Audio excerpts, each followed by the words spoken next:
On a quiet autumn afternoon, a long line of bikers thundered down a countryside road.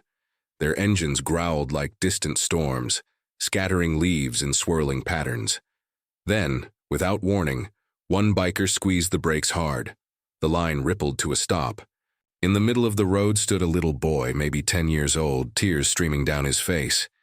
His tiny hands were raised, not in fear, but in desperate plea.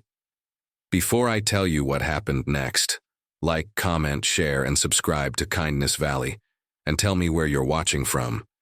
The leader of the group, a tall man with a leather jacket and silver beard, swung off his bike. The engines quieted. The road became eerily still, with only the boy's soft sobs breaking the silence. His clothes were wrinkled. His shoes were muddy. His face, flushed and trembling, told a story far bigger than his size. The bikers exchanged confused glances.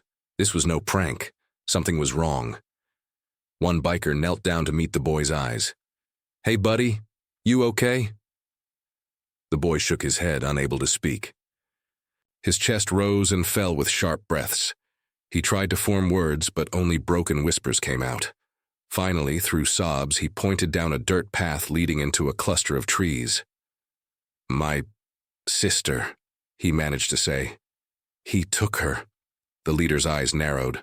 A storm gathered behind his calm expression. Without hesitation, he motioned to his crew. A few bikers sped ahead, engines roaring, dust lifting into the golden afternoon light. The others stayed with the boy, wrapping a jacket around his small shoulders. Down the path, the bikers discovered a broken wooden shed near the edge of the forest. A man, thin, with a wild look in his eyes, stood outside yelling into the trees. The bikers parked in silence. There were no threats, no shouting. Just a line of leather and steel standing like a wall between danger and the world. Inside the shed, they found the girl, no older than 6, crying softly. She was unharmed but terrified. One biker, a father himself, gently lifted her, whispering, "You're safe now." The man outside tried to protest, but the leader simply stepped forward. He didn't need words. His presence was enough. The man froze, his anger deflating into cowardice under the weight of their calm. They brought the girl back to the road. When the boy saw her, he broke into a run. His cries turned into relieved laughter as he hugged her tightly. The bikers stood back, watching silently, their tough exteriors softening like warm wax under the sun. One of the older bikers crouched beside the boy. "Why did you stop us, kid?" he asked. The boy looked up, his voice trembling but firm. "Because you look strong." The words hit like a quiet thunder. Strength in the eyes of a child wasn't about fear. It was about trust. The bikers exchanged looks. They'd been called many things before. But in that moment, they were protectors.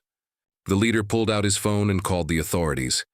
They stayed with the children until the police arrived, ensuring their safety. There were no fights, no heroic speeches, just quiet actions, decisive, kind, and powerful. As the sun dipped lower, casting amber light across the scene, the boy ran up to the leader and hugged him tightly.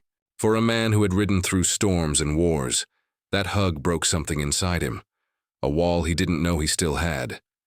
Later, as the bikers rode away, their engines fading into the distance, the children watched from the roadside. The boy waved until the very last taillight disappeared. In that silence, something had changed, not just for the boy, but for the bikers too. Sometimes life doesn't test strength in battles. It tests it in moments of quiet trust. If this story moved you, like, comment, share your Kindness Valley thoughts below, and subscribe for more untold stories.